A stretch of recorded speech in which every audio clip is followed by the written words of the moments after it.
नमस्कार, आप देख रहे हैं लल्लू लाल न्यूज चैनल और मैं हूं आपके साथ वैशाली। प्रयागराज महाकुंभ से पहले अखाड़ा परिषद का ऐलान, सनातन बोर्ड पर धर्म संसद में होगी चर्चा।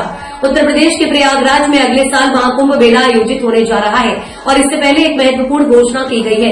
अखिल भारतीय अखाड़ा परिषद के अध्यक्ष महंत रविन्द्र पुरी ने घोषणा की है कि 27 जनवरी को एक धर्म संसद का आयोजन किया जाएगा, जिसमें सनातन बोर्ड के गठन पर चर्चा की जाएगी। इस धर्म संसद में 13 प्रमुख अखाड़ों के संत पीठाधीश्वर, महामंडलेश्वर समेत अन्य धार्मिक प्रमुख हिस्सा लेंगे। आपको बता दें कि सनातन बोर्ड पर गंभीर चर्चा।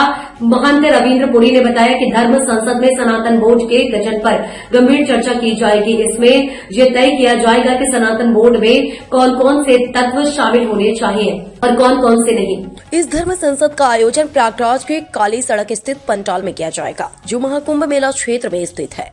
महंत रविन्द्र पुरी ने कहा कि इस आयोजन में देश विदेश से संत और विद्वान शिरकत करेंगे। धर्म संसद का उद्देश्य केवल सनातन बोर्ड के गठन पर विचार विमर्श करना नहीं, बल्कि धर्म, संस्कृति और समाज के लिए सबसे उपयुक्त रास्ता तय करना भी है। इस बैठक में संतों और विद्वानों के बीच विचार विमर्श होगा, जिसके बाद सनातन बोर्ड के गठन पर अंतिम निर्णय लिया जाएगा। महंत रविन्द्र पुरी ने बताया कि जब उन्होंने सभी साधु संतों से इस मुद्दे पर चर्चा की तो कई संतों ने सनातन बोर्ड के बारे में सवाल उठाए। संतों ने पूछा कि क्या यह बोर्ड सुरक्षित होगा और इसके नियम कायदे क्या होंगे। इसके अलावा वे यह भी जानना चाहते थे कि इस बोर्ड का उद्देश्य क्या होगा और इसके बायलॉज किस प्रकार के होंगे। संतों के इन सवालों को गंभीरता से लेते हुए अखाड़ा परिषद ने फैसला लिया है कि इस विषय पर जल्दबाजी नहीं की जाएगी। प्रयागराज में 13 जनवरी से महाकुंभ मेला शुरू होगा और यह मेला 26 फरवरी तक चलेगा। महाकुंभ मेला भारतीय संस्कृति, धर्म और आध्यात्मिकता का सबसे बड़ा आयोजन है और इसे लेकर दुनिया भर से लाखों श्रद्धालु आते हैं।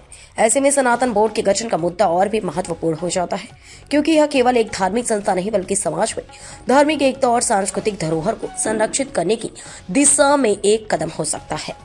धर्म संसद के आयोजन से पहले अखाड़ा परिषद और संतों के बीच इस मुद्दे पर विस्तार से चर्चा की जाएगी, ताकि यह सुनिश्चित किया जा सके कि सनातन बोर्ड का गठन एक व्यापक और सर्वसम्मत निर्णय हो। इसके अलावा संतों ने यह भी आग्रह किया कि इस बोर्ड के नियम और बायलॉज संतों की जरूरतों और परंपराओं के अनुरूप होने चाहिए। आगे का रास्ता।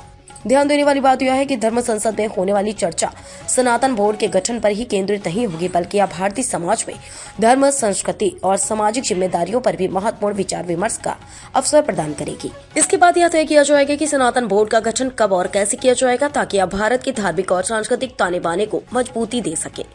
अखाड़ा परिषद का यह कदम समाज में धार्मिक एकता और संतों के विचारों को सही दिशा देने का प्रयास है, जो सनातन संस्कृति और धार्मिक मान्यताओं के संवर्धन में अहम भूमिका निभा सकता है।